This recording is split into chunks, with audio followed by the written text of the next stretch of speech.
Removing a mid-plate assembly.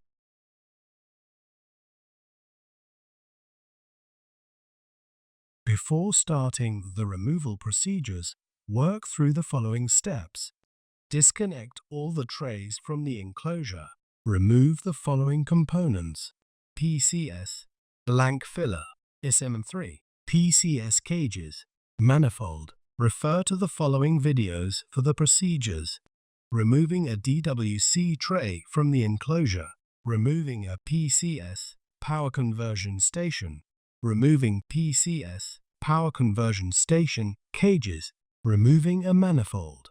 Note: at least 2 people are required to remove a manifold. Protective gloves and eyewear are recommended as a safety precaution. Install the lift handles on the mid-plate assembly. Note: there are 6 studs for the installation of each lift handle.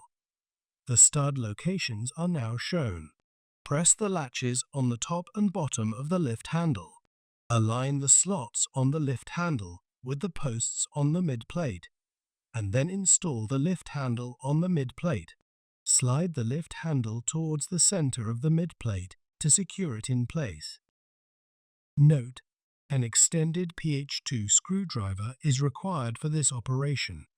With an extended screwdriver, unfasten the 16 PH2 screws from the mid-plate.